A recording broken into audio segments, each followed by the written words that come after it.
ไปลิ้นน้ำหมู่อ่ะมีแต่ว่าให้ว่ามึงบ่มีดอกว่าซะนี่มึงทุกข์หมู่ว่าเจ้าบ่ล่ะเพิ่นว่าเจ้าแบบนั้นบ่เจ้าคิดอะไรซั่น เครียดเว้าให้เฮาบ่มีคือหมู่อะ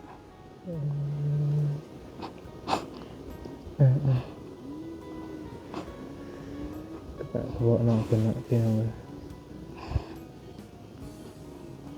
บ่ว่าหมู่ก็ว่าเจ้าไปนั่นบ่ดุ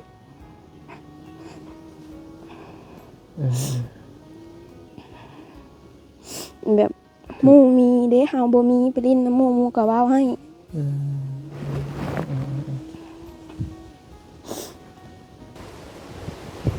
มันไปเฮ็ดเวียกอยู่ไทยบ่ล่ะ ไปน้ำหมูลูกชิกเลยก็เลยหลักแม่ไป บวชบ่ แต่ก่อนน่ะบวช แต่ก่อนหักกับบวชแล้วแม่ก็บ่ได้บ่ไปก็อย่าลูกอีกแล้วแม่ก็เป็นห่วงลูกแล้วแม่นั้นไปอยู่ห้องหลายปีแล้วปะแล้วก็ปีสิกลับบ้าน ได้ลูกผู้หนึงลูกซ้ายแล้วก็พอดีลูกหากันน้อยหากันได้แล้วก็ดี เราก็ได้ลูกบ่ ได้ กระดังแข็งกับพ่อไม้ลูก อ๋อจักปีอันเราน่ะ 10 ป่ายบ่ละ17อ้ายเป็นอ้ายผู้นี้เนาะ อ้ายผู้นี้ บ่ฮอดลูกชายจักปีแล้วแม่ อายุแม่ บ่อันที่เราเสียไปนะ หากระเสียนปีกายนี่ลูกแต่แม่น่ะยังบ่ได้ทำบุญนะลูก เป็นอะไรคือบ่ยังบ่ฮอดครบ3ปีบ่ แล้วยังบ่ได้ครบ3 ปีแล้วแม่ยังบ่ได้ทำบุญ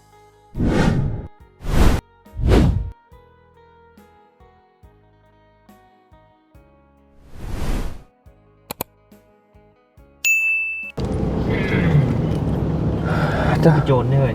โอ้ไผบอกคือโจร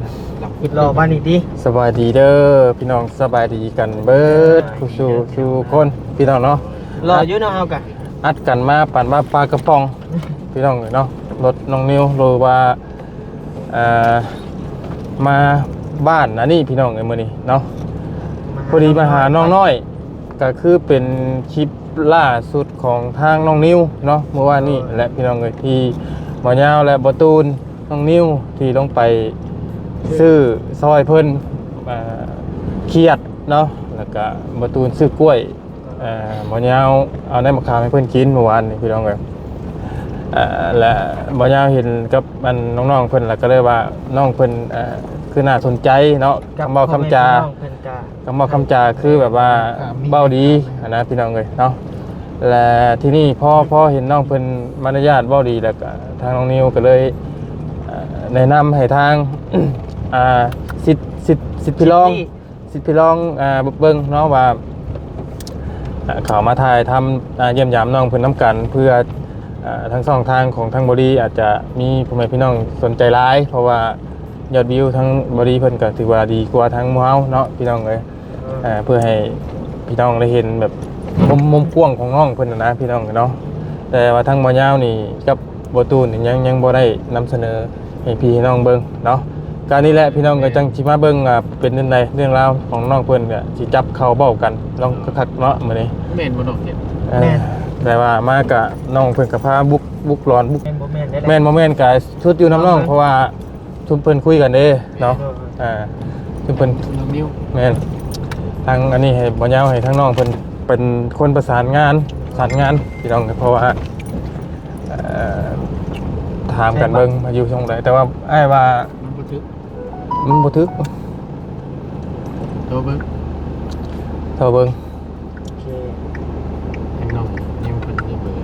แม่นี่เฟซนะก็ซื้อน้องน้อยพี่น้องก็ซื้อเพิ่นซื้อน้องน้อย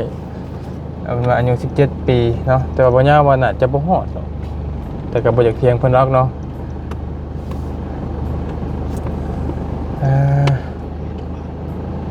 สองแยกใช้บาท บ่ครับ เน็ตบ่ได้บาท เน็ตเฮานี่บ่ เน็ตเฮานี่นะ เน็ตเฮาบ่ได้ต้องถอยล้วนนี่ ตัวน้องเพิ่นส่งนั่นแหละเป็นส่งบ่เป็น บ่ ได้ เป็น ถ้าว่าทางนี้แหละ ติด เพราะว่าพ่อยาวเป้าอันนี้ว่านี่ก็ เข้ามาเลยเลี้ยวซ้ายแล้วอ่ะหัวได้นี่บ่ซ้ายพุ่นซ้ายตัวพุ่นไอ้อ้อมมันเป็นเส้นเดียวกันตามไป ลองเบิ่ง ลองเบิ่งเนาะเราก็บ่ได้ส่งรูปอันหมองเราอยู่ให้เบิ่งบ่ บ่นะ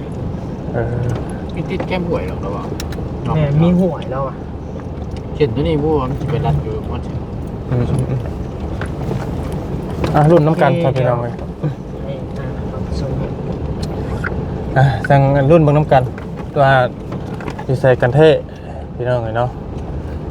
เรามีห้วยบอกว่าหวานนี่ แก้มห่วย เข้มหวย เพราะว่าเจ้าไปนั่งคุยกันได้3คนประมาณนี้ข่อยน่ะบ่ได้อยู่น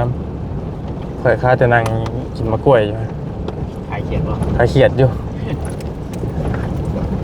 ครับ แม่แท้ๆแหละทางนี้แหละเอา ลอยบ่ อร่อยปะ แคบไปเลยดิทางรถไถเราอ่ะ นี่น่ะมีน้องปลาแม่นแหละมี2บาทเนี่ย นี่ดิ อันนี้บ่ตำเลยบ่ มีจับ นี่จ้ะ มีหนองจับ โอ้มันก็เบิดเท่านี้แหละเนาะ ก็เลยต้มปลาแล้ว เออ นี่ตามเพิ่นอยู่บ่ มีบยัก ถ้ามีคนอยู่แถวนี้นี่บ่ยากเนาะถาม ถามเอาก็ได้ ปั๊บก็ได้โอ้ปลานี่ว้าวเฉยเรื่องใหญ่นี่น้องนี่นะ มันจะได้ นี่คันพายน้องนิวจะถามนะ ฮะ พายนะเด็บที่พายนะ ไม่บอก แม่น อันใหญ่บ่ เอ้าน้องพายนี่น้องพายมันสิเป็นน้ำเป็นห้อง เป็นหัวคนนี้ นี่มัน ไอ้ว่าบ่แม่นไอ้บ่ถอย เอาว่าบ่แม่น อ่า ไอ้ยันเจ็ดแล้ว สุดหอยแล้วแหละ นั่นเช่นตัวนั้นติ นะไอ้ยันตัวนั้น เห็นอ้อมไปพุ่นเนาะ แม่น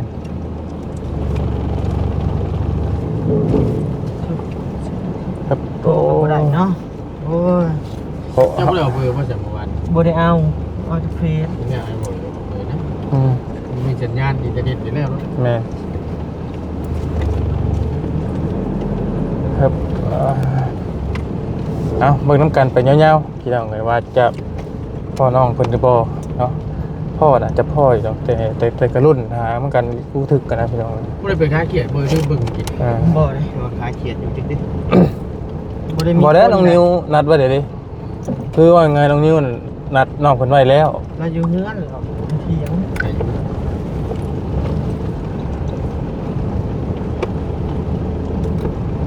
สับน้องเลย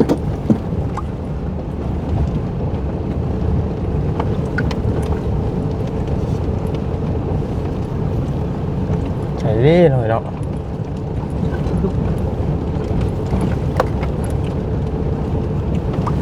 โอเคคิดเห็นแนวเรายิ่งปลอมแล้วก่อน นี่คือโคกบงหน่อยเนาะ แม่เอาหนาหนาวนี่แดดช่องนี่หนาบแดด เนี่ยทิวว่าเป็นข่อยไปครับ อยู่กับปอมนะอยู่เป็นว่าจะเบิกคนช่วงยีทิวเก่งดิ โอ้ขี่กับไพ่เช็คทักระยะนี่นะ โอ้ย หนุกวับเลย โอ้ย นี่เย็นตัวนี้ ข่าวนี้บ่ บอม ออกไปนอกโทษนะกันเนาะ มไม่เห็นหรอกใครว่าออกไปนอกก่อน เอาแต่ว่าแยกตัวนั้นมันเป็นแยกหัวมันมานี่เห็น มองเอาชั่ว เอามาเส้นได้นี่ พี่ใช่ อันเท่าดัดมานี่มันดัดมานี่มันมานี่เนี่ย พี่เอาไปเส้นนี่ ไปทางนี้บ่ แม่ตีออกไปหาหมอมีสัญญาณโทรก่อนพี่เอาเงิน ถึงอย่างนี้สัญญาณตัวนี้ คนทางไอ้นี่อย่างเงี้ย เด้เนาะน้องน้อยแก้มจันพี่น้องเลย หน่อย แยกตัวนี้มานี่โฟมมานี่ ๆเนาะ มันยันตัวนั้นแหละเท่า เนาะ เนี่ยตัวเจ้าบ่าวแหละ แม่ เส้นมาบ่ ว่า เจอเส้นชื่อนี้บ่ มันลงตัวนี้ เรามาชวนซื้อไปพุ่นกันมี มันโก่งไปนี่ มีเชิญไปพุ่นอยู่ เราเบิ่งซะ สัญญาณมันก่อน ถ้าว่าแยกท่าดีจะไปทำของคนมีขายของใหม่บ่ได้มีบ่กินนี่ไปทำตลาดนี่ เลยเทียงเต็มอยู่ นี่ครับเห็นคนอยู่กินนั่นเสื้อนั่นน่ะคนเสื้อแดงน่ะ ว่าเราเองไปยักเด้หันไปเราเองไปยักหัน บ่แม่นหรอกผู้ชาย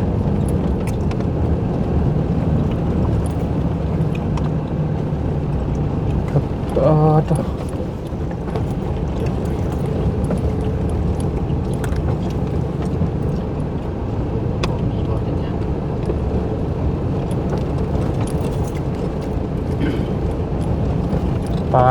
น้องเอ้ย ลงหนองปลาจ้ะ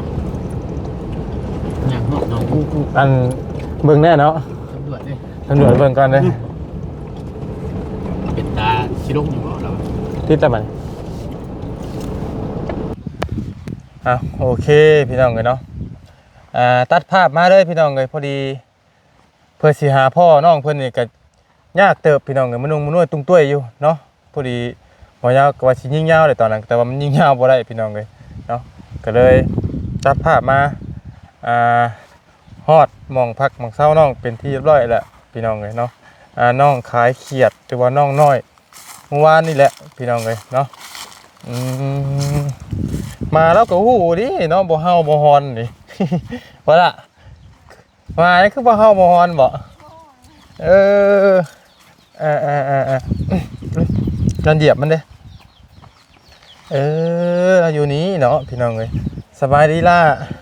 สบายดีเนาะจะพักอยู่นี่บ่ โดย จะอยู่กับไผ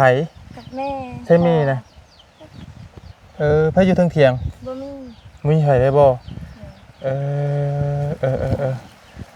หญ้าบ่นี่ล่ะหญ้าไผนี่ หญ้าพ่อไปเกี่ยว ไปเกี่ยว มาแต่พุ่ง สิมาเฮ็ดหยังอะน่ะ มามุ่งนี่เด้ มุงเงินกระเทิบนี่บ่ โดย ของเก่ามันคือมีอยู่ของเก่ามันเพียงใช้ได้อยู่ มันหัว อยากเปลี่ยนใหม่เนาะบ่ใส่สังกะสีแล้ว มีเงินซื้อ ไอ้ขอใส่ไม้เนี่ยไม้ละนะเธออันนี้เงี้ยไข่หมูแดงบ่ให้เป็นเงี้ยแดงมาเบิ่งนู่นนะ แม่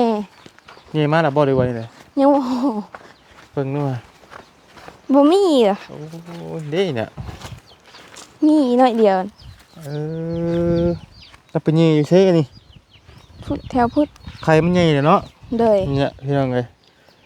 เงี้ยเป็นอยู่บ่เจ้ากะเคยอยู่บ่ เคย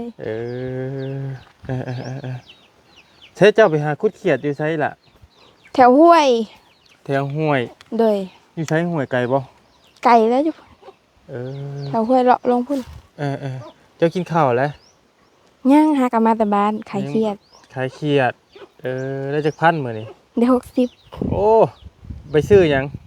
ซื้อทำบัตร10,000 กำลังติดผู้สาวเนาะพี่น้องเอ้ยลูกสาวกกลูกสาวเดียวอยู่นี่เนาะ โดย จ้าใช้เมย์เจ้าน่ะลูก พุ่นเด้อ ใช้อันนาเจ้าน่ะ นี่ แม่นเบิดแล้วบ่ นาพ่อเฒ่าเพิ่นให้อยู่ ปันแล้วบ่ปันกัน ยัง ยังบ่ทันปันกันบ่ ยัง พอเท่านี่ทั้งพ่อเลยทั้งเมย์ ทั้งแม่ ทั้งเมย์บ่ โดย หนาวเนาะพี่น้องเอ้ยพ่อไปใช้ฉลามมื้อนี้ พ่อไปเกี่ยวหญ้า พ่อน่ะไปเกี่ยวหญ้าน้องเจ้าบ่น่ะ แม่น คือบกไว้แท้ มันบกมันบ่เลิกมันตื่น กุ๊กกล้วยกุ๊กหยังก็แม่นเบิดแล้ววะนะ โดย จ้าพี่น้องเอ้ยได้เมย์มาเลยเนาะโอ้ให้ลูกผู้เดียวเนาะเมย์ก็ได้เฮาสิเอาได้เอาไข่มันเฮ็ดได้ไรบัดนี้ ตัดไล่ออก แล้วไล่เปลี่ยนบ่ไล่ให้อ้ายเบิ่งหน่อยไก่กินพี่น้องเลยเนาะ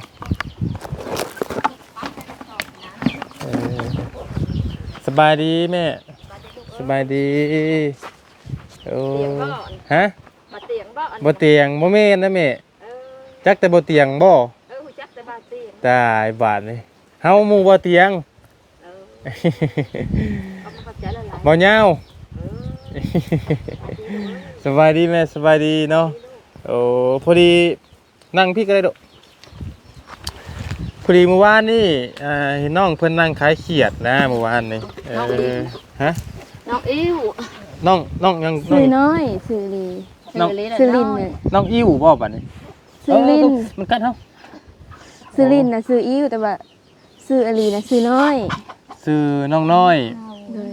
ซื้อจังกะยาหรอกบ่เป็นหยังหรอกเนาะอันนี้คือลูกเจ้าบ่ โดย ได้ลูกผู้เดียวนี่บ่ แม่น เอ้า มีลูกสาวผู้เดียว เป็นอะไรคือได้ลูกผู้เดียวถามก่อนอันนี้บ่แม่นว่าหยังได้อยากคือได้ผู้เดียวนะตั้งเอาผู้เดียวบ่แม่ บ่แม่นตั้งอัพผู้เดียวได้อลูก เสียหมด อืมเสียเบิดเรียน เสีย4ยังเหลือ2เพราะสาเหตุหยังแม่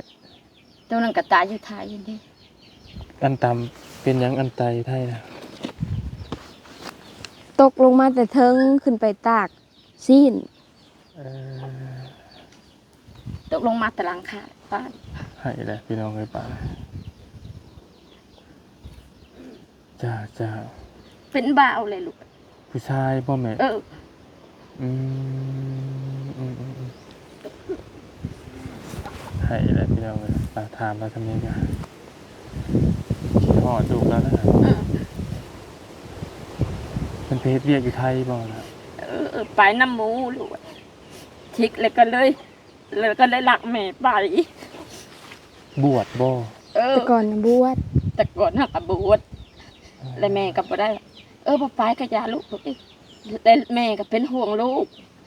แล้วแม่นั้นไปอยู่หลายผ่านหลายปีแล้วปะ อืม แล้วก็ปีสิกลับบ้าน ได้ลูกผู้หนึงลูกซ้ายแล้วก็พอดีลูกหากันน้อยๆหากันได้แล้วก็ดี เราก็ได้ลูกบ่ ได้ กระนั่งแข่ง ผู้ชาย กับพ่อไม้ลูก อ๋อจักปีอันเรานะ 10 ป่ายบ่ละ17 เอออ้ายเป็นอ้ายผู้นี้เนาะ อ้ายผู้นี้ อืมบ่ฮอดลูกชายแล้วจักปีแล้วแม่ อายุแม่ บ่อันที่เราเสียไปนะ หากระเสียนปีกายนี่ลูกแต่แม่น่ะยังบ่ได้ทำบุญนะลูก เป็นอะไรคือบ่ยังบ่ฮอดครบ3ปีบ่ แล้วยังบ่ได้ครบ3 ปีแล้วแม่ยังบ่ได้ทำบุญให้ลูก เออจ้า และแม่น่ะเป็นห่วงลูกห่วงที่สุดลูก อืมจากสาเหตุหยังก็จะเว้ากินนี่ สาเหตุมันตกหลังคานี่แหละลูกคือตากสิ้น ไปเฮ็ด สิ้นไปเฮ็ด จั งาก น สิ้นยังแล้ว ไป แม่ เฮ็ด ก็บ่จั เฮ็ ก ดเวียกในโรงงานแบบ เฮ็ด โร เวียก ง อยู่โรง งาง าน นได้ลูก แล้วก็เอาเมียอยู่พุ่นเลยแล้วก็บ่ได้มาได้ลูกผู้หนึง อืม ลูกละหันยังน้อยหาก็ได้นี่ แล้ว ขึ้น ไล่เอาศพมาพี่บ่ได้บ่เผาอยู่พุ่น เผาอยู่พุ่นเลย เขาอยู่พุ่น อ๋อจ้าบัดนี้ลูกแล้วนั่นอยู่ไส ลูกเราอ อยู่ ยู่เพื่อนเมีย อยู่น้ำเมียลูก อยู่บ้านไหนเมียเรานะ เมียเราอยู่เข่งขมวน ป้าตัว เมืองคุณค ได้เห็นหน้าหลานอยู่บ่เจ้าก็ ำก้อยเห็นบ่ ได้เห็นแต่มือไปพุ่น เห็น แหละ แต่มือปลายลูก อืม แต่น้อย อืม เห็นแต่น้อย เอาแสดงความเสียใจนำเด้อเมเด้อเนาะ เลย ทั้งเบิดน่ะลูกยังได้มี2คนบ่หรือว่าจังได ช่อง ทั้งเบิดทั้งมวลน่ะ2คนเนาะม ลูกแม่หัน เสียใจ บ่ นะ แม่นแม่บ่อยากได้หลายดอกลูกอยากได้หลายอยู่ แต่ลูกแม่หัน มันบ่อยู่บ่ มันบ่อยู่ อืม ใหญ่ก็ล้นน้อยก็ล้นลูก อืม หากล้นแต่น้อยนะแม่ก็บ่เป็นห่วงแน่ใหญ่คือมาบ้านลูกได้ครอบครัวแหละแม่แหละเป็นห่วงแล้วยังไปเฮ็ดบุญหาลูก จ้ากาแบบยังเดือจักปีแม่ยังสิได้เฮ็ดบุญนำเพิ่น ยังเหลือปีนึงลูกปีสิมาพุ่นเลย เพราะว่าศาสนาพุทธเฮานี่ต้องเฮ็ดต้องเฮ็ดบุญ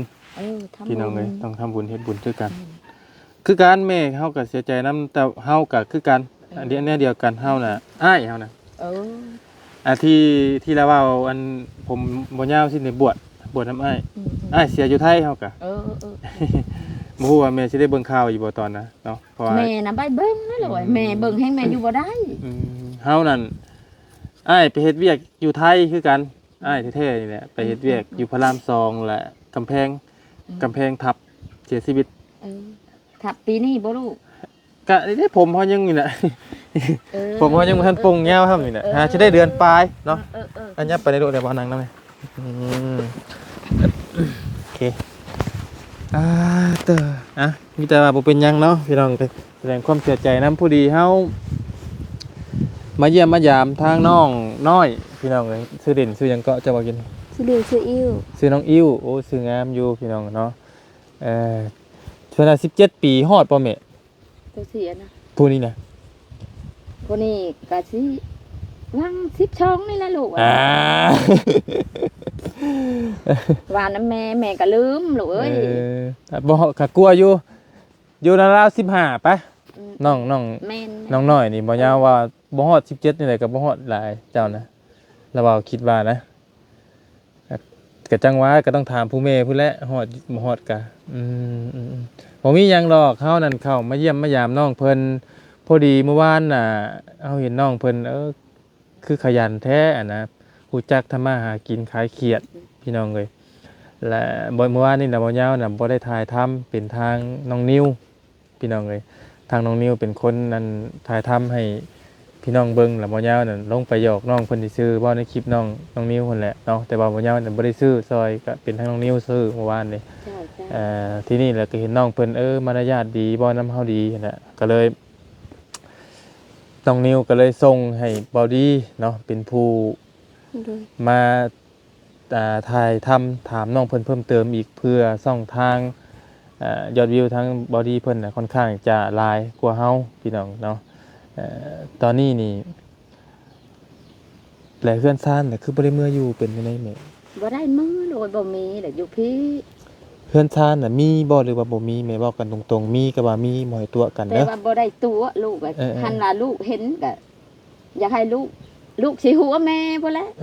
ส่วนหลายหันแม่อยู่แต่พี่แม่หลักอายหมู เพื่อนน่ะซ้ำไหนแม่เพื่อน น้อยนะลูกอะคือกันกับเหมือนคือกันกับเที่ยงนานี่แหละลูกเอ้ย มันอยู่หม่องไรอันน้องน้อยเพื่อนเฮือนจาน อยู่ทางไหนนะทางเข้าฮันเวียดแล้วมันสิทางกลางหมู่ ใกล้กันบ่กับเพื่อนน้องหยังก็น้องจุ๋มบ่แม่นน้องหยังที่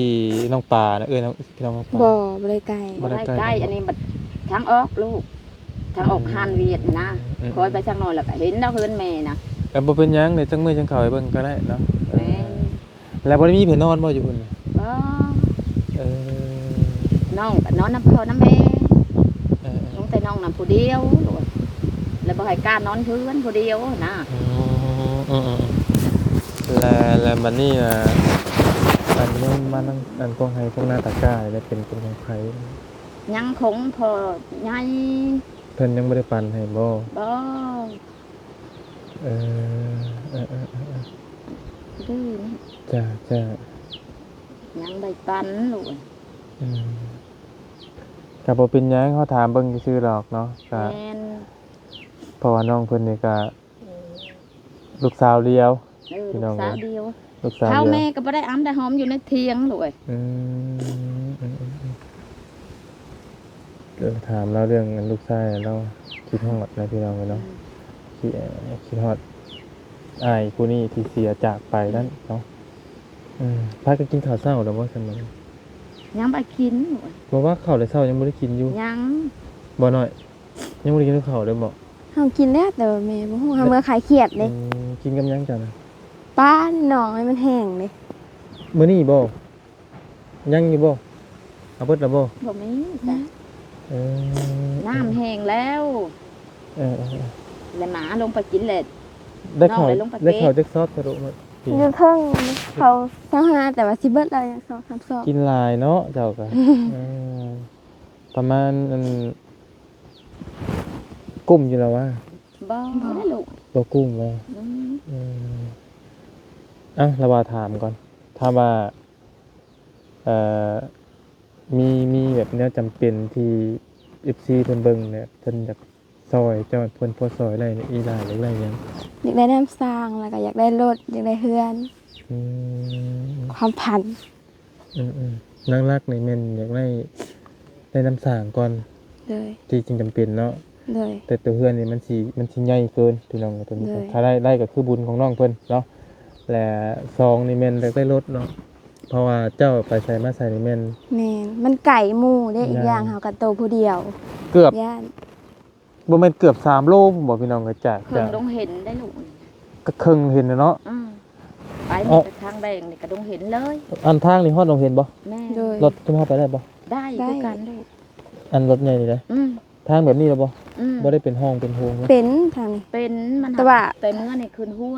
ยน้อยตัวนี้นะลูก แต่ว่ารถนี่ไปได้อยู่เนาะ ได้ เลย ไกลได้พี่น้องบ่แม่นจักว่าเกือบ3โลเพิ่นจัก3ฮอดอยู่แล้วว่า3โลเพราะ แม่อยากว่ากว่าลูก3 โล โกอีกเนาะ มันน้ำสร้างจะว่าน้ำสร้างกินนี่แหละเจ้ากินน้ำใช่ ไปตักเอาอยู่พุ่นนากระเจ้า น้ำกินนะ โดย มันเป็นน้ำกินน้ำยังอะไรที่จะไปทำ น้ำหนอง อ๋อไก่ มันแห้งแล้วก็ไก่เด้นากระเจ้าเด้ไปกินนากระเจ้า อืมกินน้ำบาดาลที่ยั่วมาเลยบ่ บ่ เป็นน้ำสร้าง น้ำหนองแบบนี้แหละ อืมน้ำใช่เล่นมัน ลงไปเอาอยู่ห้วย น้ำแช่ก็อยู่นี่แต่ว่าน้ำอาบลงไปอาบอยู่ห้วย น้ำอาบแล้วอาบห้วย โดย เอาไก่ว่าน้ำห้วย ไก่แล้วพุ่น อืม ทางนี้มันน้ำบกควายเด้บกควายกระเจ้าลงแล้วมันเหม็นแล้วลงไปอาบอยู่พุ่น อืมอาบกันแม่นลงไปอาบตะเบียงตะเว้นได้เนาะพี่น้อง เลย ความเป็นค่ำกลางคืนแล้วก็บ่กล้าลงไปอีกเพราะว่านี่น้ำนองน่ะมันบกบัดนี้พี่น้องแต่บ่บกกันบ่เป็นตาอาบเพราะมันมีไก่มีกามีเป็ดลงไปพี่น้องเนาะ โดย พญาพงูอยู่จ้าเอาประมาณนั้นแหละสาพี่น้องเลยเนาะกะเพราะว่าหมอยาวคำว่าเยี่ยมมายามน้องเพิ่นวันนี้ก็เอาพ่อหอมปากหอมคอก่อนนิดนึงเนาะ โดย เธอให้ความฝันจะเป็นจริงเลยล่ะเด้อเนาะ จ้าจ้า ก็ให้มีผู้ใหญ่เพิ่นเบิ่งแหละก็ให้เพิ่นอยากคิดจากซอยน้องเด้อ โดย เนาะน้ำพี่น้องเลยเนาะแต่ที่น้องเพิ่นจำเป็นที่สุดตอนนี้อยากได้น้ำบาดาลพี่น้องเลยและสองนี่แม่นรถจักรพอได้ขี่เนาะพอได้ขี่เพราะว่าน้องเพิ่นกันย่างจะขี่เป็นอยู่บ่ดุ บ่เป็น บ่เป็นเนาะจักว่าเห็นรถระบ้าวกี่นี่จักว่าคิดว่าเป็นรถเจ้าของจักบ่ คิดอยู่บ่คิดอันนั้นแหละ แล้วก็สามนี่แม่นอยากได้หม่องพักหม่องเช้านั่นแหละเนาะที่น่าจำเป็นนั่นแหละพี่น้องเอ้ย เพราะว่าไปลิ้นน้ำหมูกอ่ะมีแต่ว่าให้ว่ามึงบ่มีดอกว่าสานี่มึงทุกข์ หมู่ว่าเจ้าบ่ล่ะเพิ่นว่าเจ้าแบบซั่นบ่เจ้าคิดอะไรซั่น เครียดมันเว้าให้เฮาบ่มีคือหมู่อะ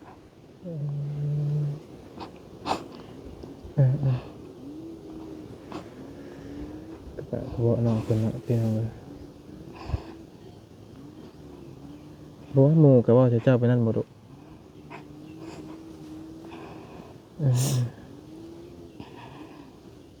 แบบหมู่มีเด้เฮาบ่มีไปลิ้นน้ำหมู่ก็เว้าให้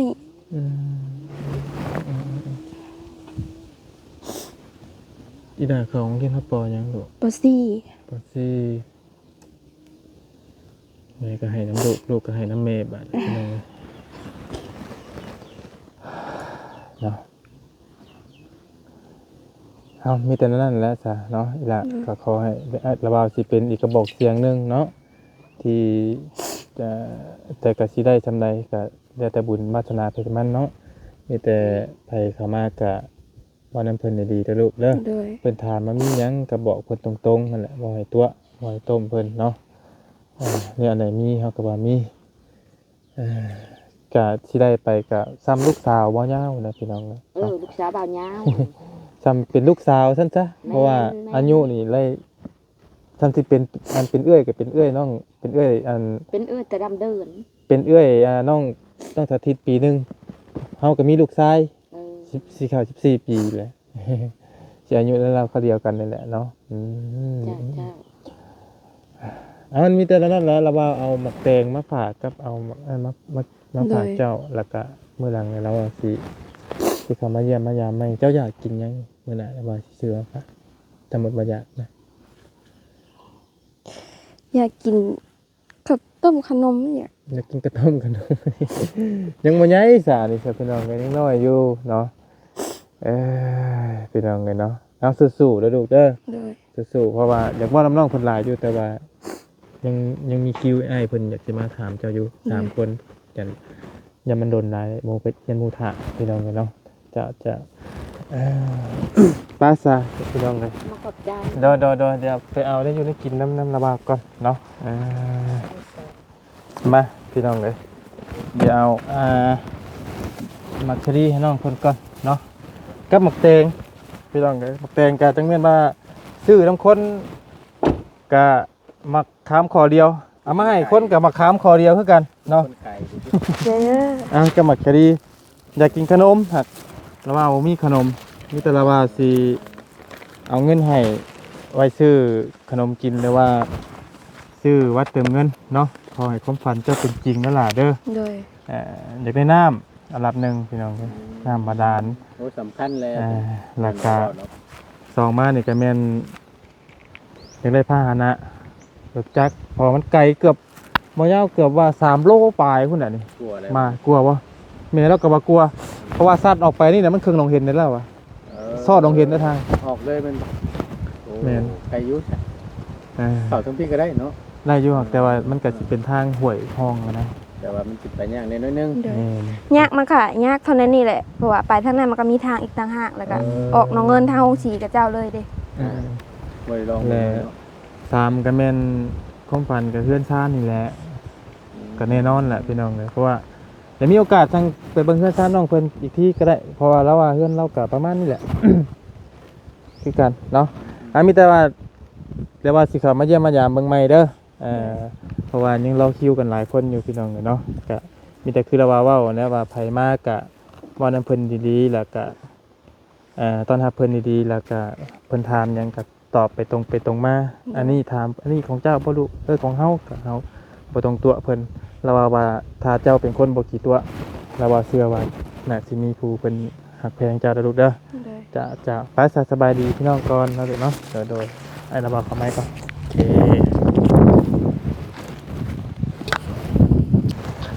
ปะโอเคเด้อพี่น้องเลยเนาะเปิดกุศลสุขคนอยู่ดีมีแฮง เอาพี่น้องกับขอบคุณในไลน์เนาะจังได๋ก็ให้พี่น้อง